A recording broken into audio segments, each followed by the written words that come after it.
Bonjour, je suis Olivia Baldès, docteur en droit. Je suis médiatrice près la cour d'appel et coach professionnel. Voilà 9 ans que je forme les agents des services de greffe de différents ressorts sur différentes matières. Mon vœu, c'est d'accompagner les agents de greffe dans leur évolution professionnelle. Alors si vous êtes à la recherche d'inspiration, de mouvement, de sens à donner à votre carrière, de motivation, vous êtes au bon endroit. Bonjour Chloé. Bonjour Olivia. Merci d'être avec nous. Est-ce que tu pourrais, avant qu'on commence cette interview, te présenter? Oui, alors je suis Chloé Lancesseur, je suis avocate depuis 2011, inscrite au barreau d'Aix-en-Provence et également depuis 2018, je suis médiatrice conventionnelle et assermentée devant la cour d'appel. Commencer tout de suite, est-ce que tu pourrais nous expliquer, ce que ça signifie la médiation au service du management et pourquoi elle est essentielle dans le contexte organisationnel actuel? Alors, je vais revenir juste sur le concept de management et de médiation pour répondre à ta question. Le management, c'est l'ensemble des techniques qui permettent de gérer, organiser, diriger, contrôler et planifier les différentes activités d'une entreprise ou d'une institution. Il y a un fort enjeu opérationnel et de performance. La médiation, c'est un processus de règlement amiable des conflits qui permet, au travers d'un processus très défini, d'aider les personnes à bâtir des solutions sur mesure à ce qui les préoccupe. Le La médiation au service du management, elle peut aider un manager de 3 manières. Ça peut être un outil de facilitation. Heu, ça peut aider le manager à ouvrir la communication au sein d'une équipe ou d'une organisation. Ça peut être un outil de prévention de conflits pour désamorcer en amont des situations qui peuvent se transformer en conflit ou en crise. Et 3e intérêt de la médiation au service du management, c'est d'être un outil de création de projet. Ça permet d'accompagner l'innovation et l'adaptation, de tout un service à des enjeux sociétaux parce qu'on est dans un monde qui bouge sans cesse, il faut toujours s'adapter. Par rapport au contexte organisationnel actuel, dans le monde du travail en général, on est en pleine mutation. On est passé d'un modèle hiérarchique pyramidal, où les personnes attendent de savoir de leur supérieur hiérarchique ce qu'ils doivent faire, à un modèle plus horizontal et collaboratif. Ça vient aussi, de l'évolution des générations et de leurs aspirations personnelles. Et on se rend compte aujourd'hui que les managers, ils subissent 3 types d'attentes nouvelles, de la part soit de leurs collaborateurs, soit de leur direction. Ça va être, responsabiliser leurs collaborateurs, leur donner une autonomie et développer leur plein potentiel. Ça va être garant de la qualité de vie au travail, favoriser le bien-être, éviter les situations de harcèlement, de discrimination, de surmenage qui mènent à des burn-out. Ce qui rentre en plus dans l'obligation légale de l'employeur, pour prévenir les risques psychosociaux, et garantir la santé et la sécurité au travail. Une troisième attente du manager aujourd'hui, c'est, qu'il y ait une dynamique collaborative dans ses équipes. Ça se retrouve dans les entreprises en général, mais aussi dans les institutions et dans l'organisation judiciaire, par exemple. Malgré, la hiérarchie, qui peut être, importante au sein, notamment, des services de greffe judiciaire, on va quand même être dans une volonté, en fait, de collaboration. Voilà. À cela s'ajoutent en plus les nouveaux modes de travail depuis la crise Covid avec beaucoup de distanciel, que ce soit pour les managers ou les collaborateurs, qui fait il peut y avoir un isolement social et l'enjeu pour le manager, ça n'est plus de se focaliser uniquement sur son aspect opérationnel, mais aussi de développer ce qu'on appelle des compétences comportementales, des soft skills qui vont lui permettre de créer le lien et de fédérer les équipes. Ça, c'est vraiment, nouveau et ça, la médiation peut être très intéressante pour ça au service du management. Alors, selon toi, quels sont, finalement les principaux avantages, d'intégrer, la médiation ou du moins, les outils de la médiation dans les pratiques du manager? Alors, le principal avantage, selon moi, hein, selon notre expérience, d'intégrer la médiation dans les pratiques managériales, c'est que ça va donner un cadre de référence à tous les acteurs de l'entreprise ou de la collectivité et au manager qui sera investi de cette mission, qu'on pourrait appeler manager médiateur. Pourquoi? Parce que, déjà dans 2008, il y a des études qui relataient que dans le cadre des entreprises, au sein des entreprises, il y avait beaucoup d'acteurs qui, de façon informelle, mettaient en œuvre, et étaient souvent interpellés pour faire office de médiateur, dans le cadre de conflits internes, ou de problématiques ou de points de blocage, sans avoir nécessairement la compétence. Et il y en avait certains qui adoraient de prendre ce rôle, de facilitateurs, mais ils dépensent un temps disproportionné par rapport à leurs propres objectifs personnels professionnels, donc souvent aux dépens de leur propre poste. D'autres vont être très mal à l'aise avec le conflit, vont être interpellés et vont avoir des conflits d'intérêts, de loyauté qui vont avoir un impact sur leur propre bien-être au travail. Et d'autres vont confondre parfois le rôle qui leur sera demandé d'intermédiaire avec celui de décideur et sans le vouloir, ils vont cristalliser des tensions avec une posture qui serait mal adaptée. Donc voilà, l'intérêt d'intégrer la médiation pratique de management, c'est vraiment de clarifier, d'avoir de référence, savoir qui fait quoi, comment, quand il y a un conflit ou la nécessité de mettre à plat des situations. Ça peut permettre aux managers de se doter d'outils efficaces, calibrés, pour assurer une bonne gestion des conflits émergents. Et sachant que plus le conflit est élevé, plus c'est difficile d'accompagner les personnes il faut vraiment être professionnel. Et là, souvent, c'est les médiateurs professionnels qui sont plus compétents que quelqu'un qui a des outils médiation qui est en interne. Donc, plus le manager va intervenir en amont, plus ça va être facile pour lui de pouvoir gérer. Plus il intervient vite, plus il peut le faire seul finalement, hein. Il peut le faire seul Exactement. avec les outils qu'on va lui donner. Si en Voilà, dans une revanche sorte. Ouais. ouais, si en revanche le conflit, est là depuis très longtemps ou est vraiment est cristallisé au sein du service, là peut-être il faut mieux faire appel à des médiateurs. Voilà, et ça j'irai après parce que là, ça s'apparenterait plus à une médiation de proximité, on va dire, Voilà. quand le médiateur, intervient, avec cette qualité-là.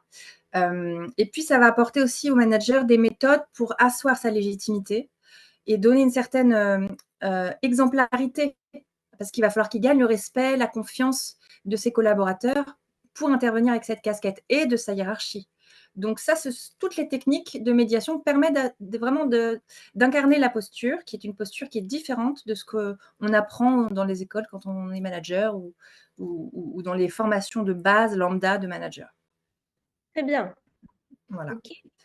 Alors comment, la médiation, elle peut être utilisée efficacement pour envisager finalement, bah, pourquoi pas dans un temps, on pourrait, imaginer, un entretien individuel mais un petit peu compliqué et dans un second temps, pour envisager plutôt la médiation utilisée pour résoudre un conflit au sein des équipes.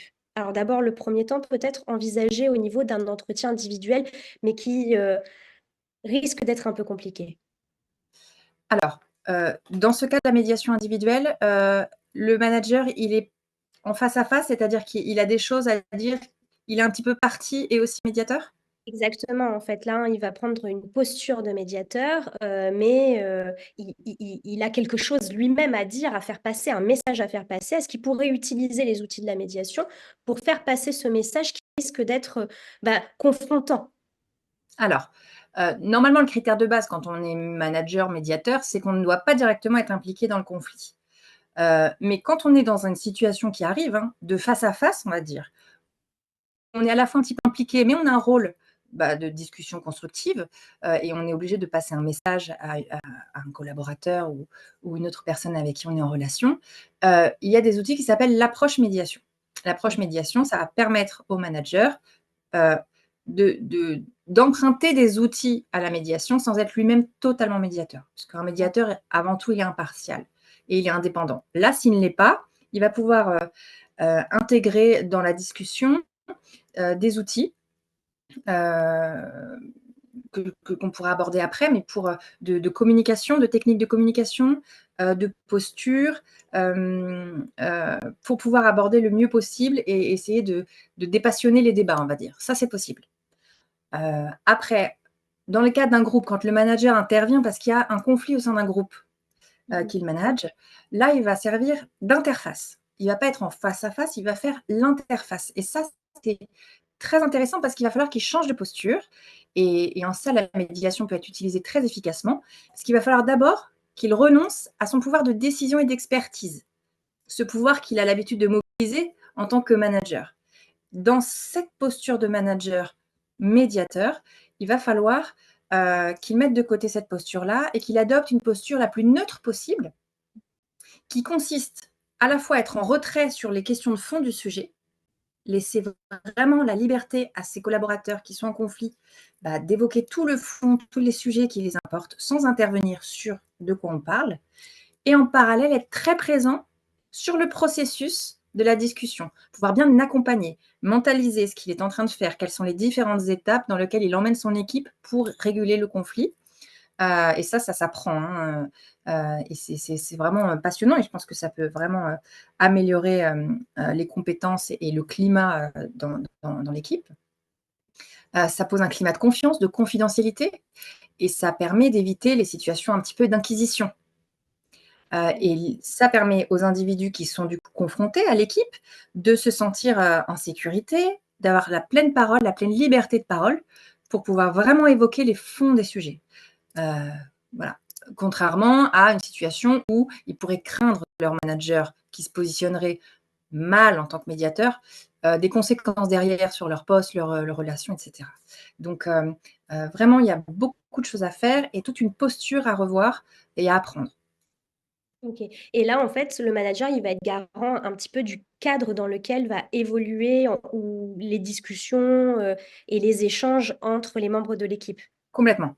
Il va vraiment, prendre de la hauteur et D'accord. pour le coup, ne pas être impliqué dans ce qui se dit et avoir vraiment un rôle pour être, pour tout le monde, de facilitateur. Et pour être facilitateur, il ne faut pas être impacté et pour pas être impacté, il faut vraiment travailler les notions d'impartialité, d'indépendance et de neutralité le mieux qu'on peut. OK. OK. Est-ce que tu peux nous décrire, parce que là, ça nous donne envie, de comprendre, en fait, ce système de la médiation, comment quel est ce cadre? Est-ce que tu pourrais nous expliquer et nous décrire les étapes, on va dire les étapes, clés, hein, que je pourrais retenir d'un processus de médiation, typique? Et finalement, qu'est-ce que ça donnerait dans un contexte de management? Alors, les étapes clés. Bon, je passe sur les différentes écoles de médiation qui existent, mais il faut savoir qu'il y a plein d'écoles différentes de médiation, mais il y a quand Ouais, même un point commun. Comment? j'ai dit: «On va parler de la nôtre», alors. Voilà. La nôtre, elle est inspirée à l'origine, de la roue de Thomas Futak, qu'on a ensuite, agrémentée de plein d'autres techniques. Ça, on va dire qu'on a des techniques un peu hybrides en médiation. Mais les fondamentaux pour bien comprendre, c'est qu'on a 4 étapes, dans une médiation. Donc c'est pour ça qu'on parle de processus, parce que c'est pas du tout une discussion qui est libre. On a une première étape qui s'appelle le quoi, c'est-à-dire qu'on va, identifier les sujets qui préoccupent les personnes. Ensuite, on va essayer de comprendre pourquoi ces sujets les préoccupent en allant vers leurs besoins et ensuite trouver ensemble comment sortir, de la difficulté et ensuite, trouver les solutions adaptées. Appliquées au management, que ce soit individuel ou en groupe, Mmh. la première phase pour le manager va être d'identifier, tous les points de blocage qui préoccupent. Là où les personnes qui sont là, à échelle individuelle et à échelle institutionnelle, en fait. C'est parfois un problème individuel, finalement révéler quelque chose de plus systémique. Donc ça, Mmh. c'est le rôle un peu de prendre ce recul-là, de pouvoir identifier toutes les problématiques qui sont exprimées avec leurs propres mots, et voir quels domaines sont concernés. Est-ce que c'est la tâche de la personne? C'est sa mission? Est-ce que le problème vient d'un process ou de l'organisation elle-même, de l'esprit même de l'organisation ou de l'institution? On crante en fait les différentes, problématiques qui sont exprimées pour essayer de d'aller, au plus haut niveau pour pouvoir tout évaluer, de tout exploiter pour ne rien oublier et de cranter de manière à pouvoir refaire des remontées hiérarchiques, éventuellement avec l'accord de tout le monde. Ça, c'est la première phase. La deuxième phase, c'est comprendre les besoins de chaque acteur, et de quelles ressources internes ou externes ils auraient eu besoin pour ne pas être confrontés ou pour traverser cette problématique. La troisième étape, c'est de faire un brainstorming d'équipe pour que chacun puisse s'approprier vraiment les enjeux du problème et s'exprimer sur les pistes de solutions qui seraient possibles. On élargit le champ des possibles, on fait une synergie d'équipe, on fait un brainstorming créatif. Et ça, le manager, une fois qu'il est formé, il sait faire et puis ça va fédérer en plus son équipe. Et enfin, envisager chaque solution qui est proposée et sa faisabilité au regard des contraintes internes, externes de l'institution, de l'entreprise, de la collectivité, et essayer de faire des galops d'essai, des projets pilotes pour voir comment on peut améliorer les situations au regard de tout ce qui s'est dit. OK. C'est ça le processus. OK. Alors ça, c'est le processus, et à l'intérieur de ce processus, tu utilises donc des outils, des techniques de médiation. Est-ce que tu pourrais nous donner, un outil ou une technique de médiation que tu recommanderais aux managers pour améliorer justement leur communication et leur efficacité? Mmh. Alors, un outil, c'est compliqué parce qu'on se rend compte que c'est vraiment la somme d'outils qui, Eh oui. imbriqués les uns dans les autres, permet, une pertinence et la mise en œuvre du processus de médiation.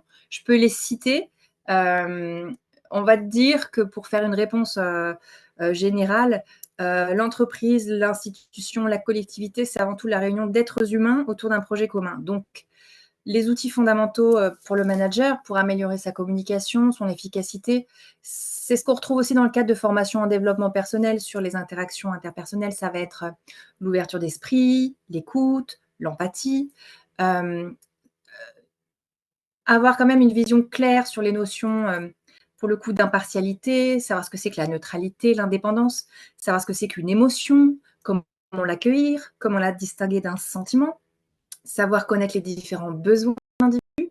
Heu, de base, la pyramide de Maslow, par exemple, connaître les étapes d'un conflit, de l'escalade du conflit, les étapes d'un deuil ou d'un processus de changement qui sont similaires. Ça, c'est autant de notions. Il y a des techniques, d'accueil, qui intègrent un travail sur la posture physique, le non-verbal, les intonations, les expressions du visage, mais même jusqu'à l'aménagement d'une pièce, savoir quel type de table on met, comment on dispose les personnes lors d'une, réunion de médiation. Intégrer des techniques, par exemple, de communication non violente, qui ont été développées par Marshall Rosenberg, les techniques d'écoute active, de reflet. En fait, il y en a plein. Tout Ouais. ça, ça s'apprend, dans le cadre de formation. Et peut-être s'il y a quelque chose aussi de fondamental, mais pareil, c'est de la technique, c'est savoir faire la part des choses entre les personnes, les relations qui lient les personnes et l'objet du conflit. Ça, c'est très important de savoir distinguer ça et se concentrer sur les enjeux en présence, les besoins, plutôt que la position de chacun, qui ça va empêcher la résolution du conflit. Mais ça fait l'objet vraiment il y a besoin d'exercices pratiques, parce qu'il y a la théorie, mais après il faut vraiment incarner tout ça, mettre en pratique pour se rendre compte de tout ce que de en œuvre, individuellement. Oui, c'est goûter un petit peu à ce que c'est parce qu'on va ressentir des choses, on va voir comment les gens vont bouger, on va ressentir ça et ça, le fait de se nourrir de ça va permettre, d'autant plus de pouvoir l'intégrer dans nos pratiques quotidiennes. Et justement, donc tu nous Ouais. parles de plein d'outils à ce que j'entends. Est-ce que quel type de formation, je pourrais te demander quel type de formation en médiation? Ou est-ce que tu as des livres que tu, pourrais recommander, aux managers qui souhaiteraient, eh bien, développer ces compétences, toutes les compétences, tous les outils que tu as pu citer. Bien sûr, bah, alors déjà, il y a des formations, on va dire, de base de sensibilisation, à la médiation ou à la communication, non violente, qui sont des formations qui peuvent durer 1 à 2 jours. Il y a des formations en management bienveillant, management de projet qui intègrent de plus en plus tous ces outils-là. Nous, on intervient par exemple en juridiction pour sensibiliser les personnels, à la médiation. Oui, Heu et le mieux étant d'intégrer, une sorte de formation continue qui serait récurrente pour améliorer sans cesse sa pratique, sa technique, rappeler les fondamentaux, c'est ce qu'on essaie et c effectivement de proposer parce qu'on s'aperçoit qu'on intervient dans des juridictions sur, une formation de 2 jours, mais souvent, en fait, on a juste le temps, comme je le disais, de goûter, en fait, aux outils et on a besoin de les mettre en pratique régulièrement. On a besoin aussi de faire, des analyses, de pratiques entre pairs. Ça, c'est très intéressant de pouvoir mettre en place de manière régulière au sein des juridictions ce genre d'outils. Ouais. ouais, tout à fait. Et pour les livres, alors moi, j'en ai retenu 3 que j'aime beaucoup. Le premier, c'est celui-ci, Médiation des conflits au travail, le guide pratique. C'est Pierre Beretti, Anne Littic et Christelle Villebois-Lozeral. Ça, c'est vraiment très bien parce qu'il y a beaucoup d'exemples pratiques, de mise en pratique et ça vraiment, c'est très transversal. Il y a même, les accords Toltec qui sont abordés. Il y a vraiment plein d'outils qui sont abordés et du coup, ça permet ensuite aux personnes de vouloir, de savoir ce qui les attire et ce sur quoi ils veulent, un peu plus travailler et ce qu'ils veulent approfondir. On a la médiation, en entreprise qui est très bien aussi. Faciliter le dialogue, gérer les conflits, favoriser la coopération, écrit par Arnaud Stimek et Sylvie Adigès, qui est médiatrice en entreprise, en région parisienne. Et Oui, le troisième, de mon côté, j'avais, c'est toi la qui l'as. méditation, au travail, Ouais. où fait, qui est lié un petit peu à ces questions de bien-être et de performance, ceux avec les mots avec lesquels tu as commencé d'ailleurs l'interview, hein, c'est que le management en fait et la médiation, ça va être la rencontre entre la performance et le bien-être. Et donc cette médiation, ce livre-là est assez intéressant aussi sur ces Ouais. points. Mm. Ouais. Très bien, merci beaucoup. Comment, j'en finis par quelques dernières questions. Alors, comment la médiation, à ton avis, peut influencer et transformer eh bien, nos institutions, j'ai envie de dire, nos services de greffe, nos juridictions, si on intégrait la médiation, qu'est-ce que ça pourrait faire? Alors, déjà, il faut savoir, parce que tu parlais de performance, et de bien-être, 65 des problèmes de performance au sein des institutions proviennent des résultats de relations qui sont difficiles entre collaborateurs. Donc la médiation, pour moi, elle peut déjà transformer la culture de l'institution en replaçant les relations humaines et les remontées d'informations de terrain au centre des enjeux de performance. La santé, le bien-être au travail, sont des sujets qui sont, vraiment fondamentaux aujourd'hui et heu et mis en lumière même par le législateur. Hem et aujourd'hui, on observe, une dégradation généralisée des services publics. Ça, c'est pas un secret, que ce soit la justice, l'hôpital, l'enseignement. Il y a d'abord un manque de budget, certes, mais il y a aussi un tarissement des interlocuteurs. L'humain n'est plus présent, et une souffrance au travail, qui existe, qui est exprimée. On a des greffiers qui font la grève aujourd'hui. Il y a des tâches administratives, numériques qui sont démultipliées. La charge de travail est augmentée. Il y a des injonctions de flexibilité, d'adaptabilité aux réformes, aux nouveaux outils et un manque de reconnaissance de tout ce personnel qui doit s'adapter sans cesse, de la hiérarchie. Et à mon sens, la médiation, ça peut apporter, cette vertu-là, c'est-à-dire réintégrer tous ces acteurs qui sont en souffrance et de transformer toute leur expérience terrain en informations précieuses qui peuvent remonter et permettre du changement, adapter vraiment à chaque situation, à chaque juridiction, à chaque collectivité, à chaque entité, de trouver des solutions qui soient appropriées sur mesure avec la réalité du terrain. Parce que bien Mmh. souvent, ce qui est reproché, c'est que, les hiérarchies, n'entendent pas les réalités de terrain et il y a une rupture de dialogue. Donc c'est vraiment remettre le dialogue, remettre, retrouver de la considération, un sentiment de considération et des outils de terrain, des solutions adaptées pour chaque structure, pour que chacun se retrouve, et sache ce qu'il fait là et que ça redonne du sens à son métier, à la mission du service public et qu'il y ait vraiment une synergie d'équipe, de bas en haut quoi, vraiment. Je pense que ça peut OK, apporter de très belles, de très beaux changements et de très belles transformations. très bien. Heu, est-ce que pour qu'on voit les choses d'une manière un peu concrète, est-ce que tu pourrais, nous partager un exemple, concret où la médiation a joué un rôle qui était, clé dans la résolution d'un problème de management? Alors oui, pas dans le cadre de juridiction pour le coup ou quoi, c'est dans le cadre d'une entreprise informatique.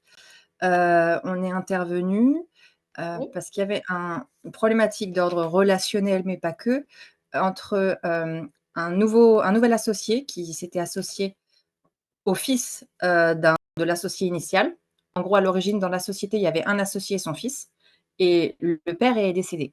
Et donc, le nouvel associé s'est associé au fils et il était d'une autre génération, nouvelle génération, avec plein de nouveaux outils informatiques, plein de nouveaux outils et plein d'ambitions. Et l'assistante de direction, elle, avait une certaine ancienneté dans l'entreprise et avait eu un attachement et avait travaillé, avait été formée par l'associé qui était décédé. Du coup, ils se sont retrouvés sans s'en rendre compte au bout de quelques mois de la prise de direction de ce nouvel associé, dans une impasse, c'est-à-dire que l'assistante de direction, était très mal, donc a eu des arrêts de travail et cetera, est partie en burn-out.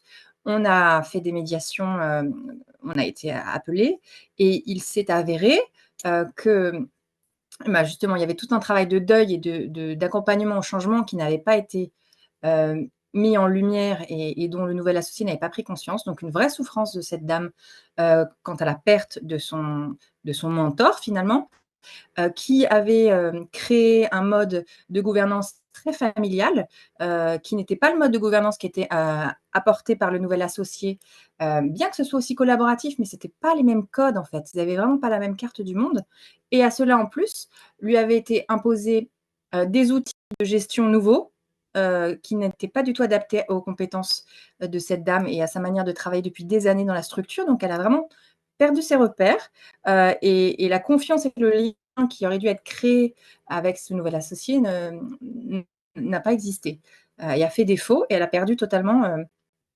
pied, dans cette nouvelle organisation et ça, à mesure d'avoir des médiations en plénière, des entretiens individuels et de travailler sur les besoins qui n'ont pas été satisfaits, lors de ce changement de direction, hem, que ce soit du côté du nouvel associé ou de cette femme assistante de direction.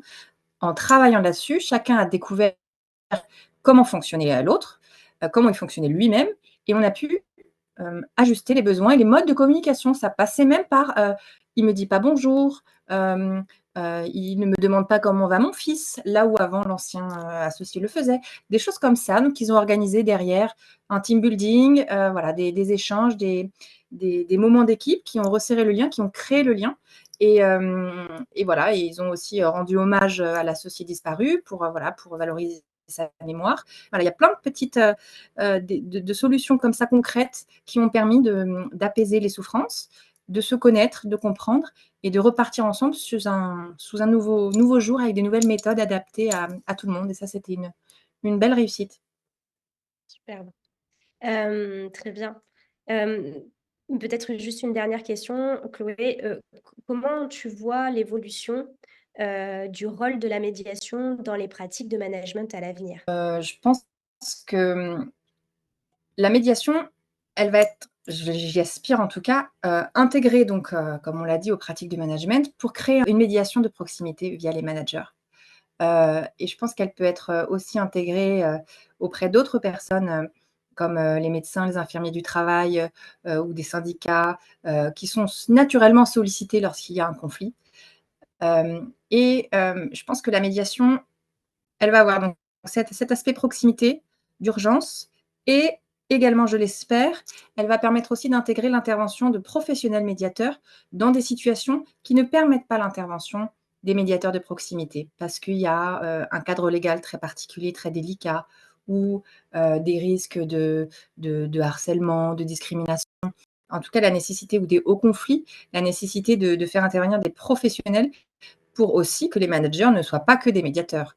Oui, C'est quand on ouvre la boîte de Pandore, il y a beaucoup de choses à gérer et moi j'aspire, en tout cas, je vois comme ça l'évolution de la médiation dans ces pratiques-là, c'est qu'il y ait différents, crantages. Que les oui, professionnels viennent former les managers pour ce qui est de leur ressort, ce qui permet d'augmenter la performance, de ne pas perdre de temps au quotidien et sur les grands sujets très profonds, de pouvoir, faire intervenir les professionnels, heu dont c'est le métier, pour alléger la charge de travail et la charge mentale des managers. Voilà, vraiment une répartition qui serait vertueuse, au profit de la performance et du bien-être de tout le monde. parfait. Merci beaucoup, Chloé, merci pour tout ce que tu nous as apporté, les conseils, les outils, ça ouvre énormément de perspectives, que je partage évidemment. Merci encore à toi. Je t'en prie. Pour plus de conseils, n'hésitez pas à liker cette vidéo ou à vous abonner à la chaîne.